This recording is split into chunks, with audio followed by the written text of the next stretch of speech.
Hello everybody, welcome back to my channel. My name is Maureen O'Connor from Quilter 7 in Northbrook, Illinois, and I am the Opinionated Quilter.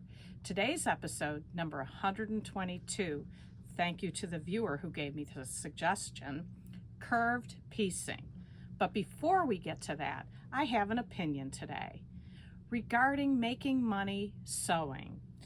An employee of mine forwarded to me a video from Pin Cut Sew, and I've watched a few of her videos and I do like her content, but this video was on making money sewing. And I can remember my mother 50, 60 years ago. People would say, will you make one of those for me? I'll pay you for it. And no one ever wanted to pay enough to make it worthwhile to do it for somebody else. We do it because we enjoy doing it. We do the sewing to give to people we love. I can't think of anything more soul-crushing than doing sewing, quilting, things you can't stand, colors you can't stand, when you've got other projects in your head that you really want to work on.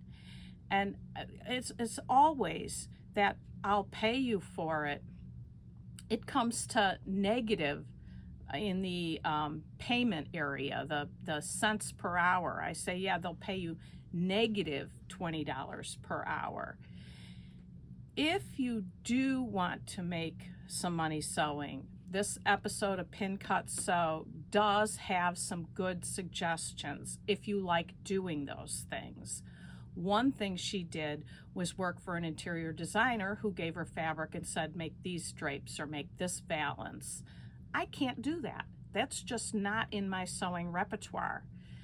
Another thing she said she liked to do was to alter prom gowns. Another thing I can't do. I'm a very beginner garment sewer. I could never alter a prom gown or a wedding gown. Just not in my realm. The other thing, and this is why Catalina sent it to me, was to teach kids to sew. And while I enjoy teaching sewing, kids are not my favorite to teach. And the reason is people don't want to spend the money on good equipment for kids. I recently had a lovely young lady in the store, and she made a tote bag that turned out great. However, so many things would have been improved with a better sewing machine. The straps on the tote bag needed top stitching.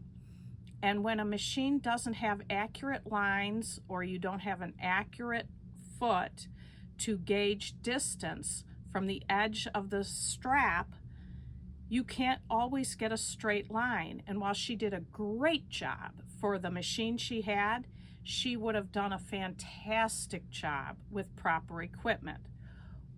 While I get it that people don't want to spend $5,000 on a sewing machine for a kid that you don't know if they're going to sew, kids would have much better success with proper equipment than inferior equipment.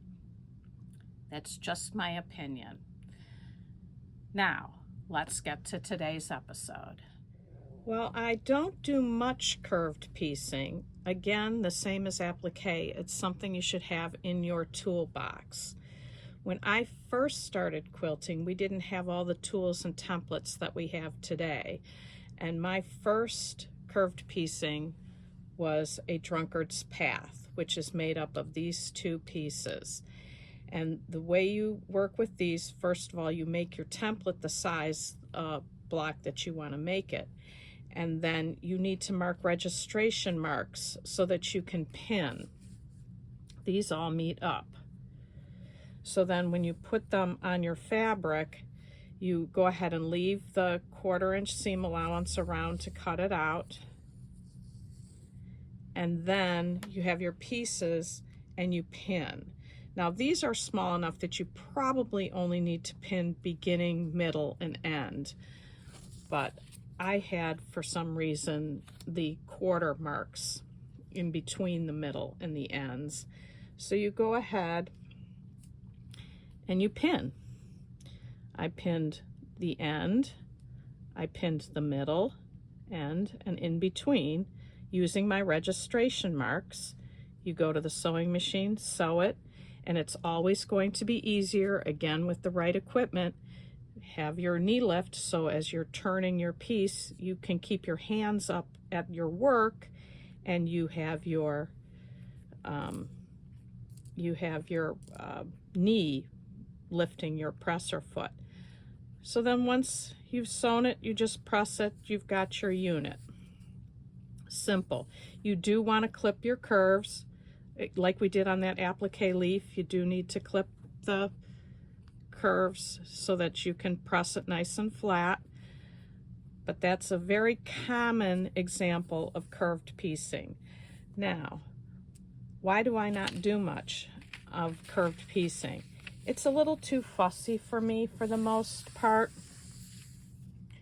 I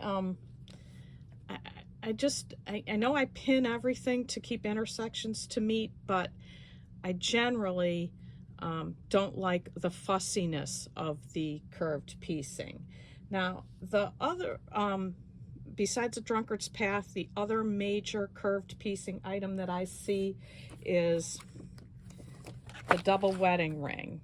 And John Flynn has this workbook, and how he has you do it is he has you make strip sets of the arc for the double wedding ring, and then he has you re-sew each one so that it curves properly.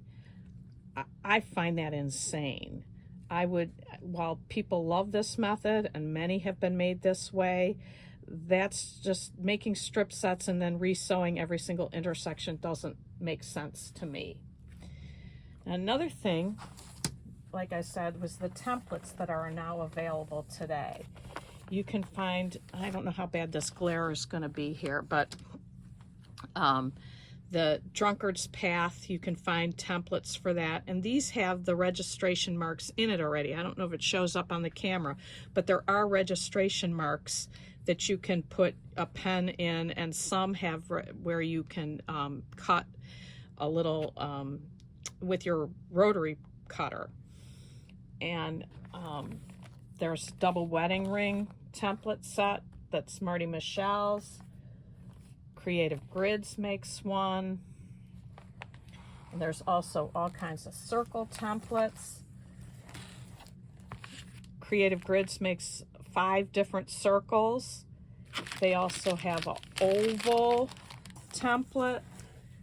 They have a circle cutter template, and in these you use your rotary cutter. Now, let's talk about rotary cutters for a second.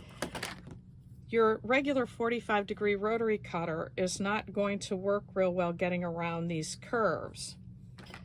You at least would need the 28mm rotary cutter, and you might even want to go down to the 18mm rotary cutter to get around some of these curves. But again, it's the right equipment. And then after you have the right equipment to cut out the pieces you need, then it's pinning and sewing accurately. And isn't that what I always say? For good piecing, it's accurate cutting, accurate sewing, and good pressing. And that's all you need to have success in all of your quilting. Now, you don't see it now because it's not on the camera, but it was behind me when we started the episode, and that is the curved log cabin pattern. And even though I don't really sew curves, I do love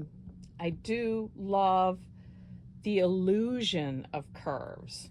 So the curved log cabin is an excellent example of an illusion of curves.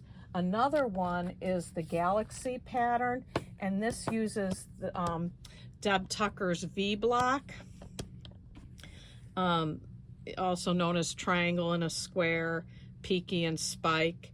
But this looks like circles, and they're not. They're all regular, straight, traditional piecing.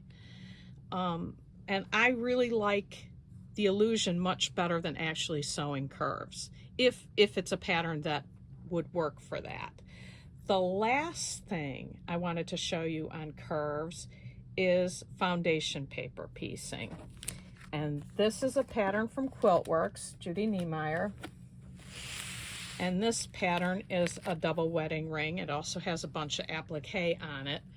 But this one is all foundation paper pieced.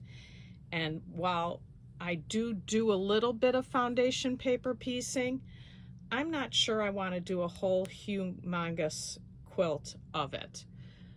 But maybe I would prefer that to the John Flynn method. So who knows if I ever wanted to make a double wedding ring, what method I might use. But there's many different ways you can go about it. So that's really my episode on curved piecing. We have our giveaways to get to.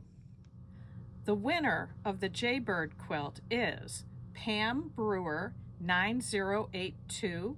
Please email me at quiltersheaveninc@gmail.com with your mailing address so I can get it out to you. This week's giveaway is another Christmas quilt. My apologies to those who do not celebrate Christmas. There's nothing wrong with it. I did make it. It was from a panel, and the pattern was in a magazine.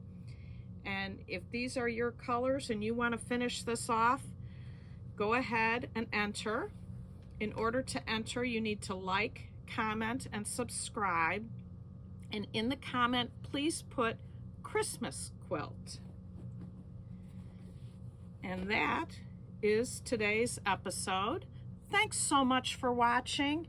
And until next time, happy sewing.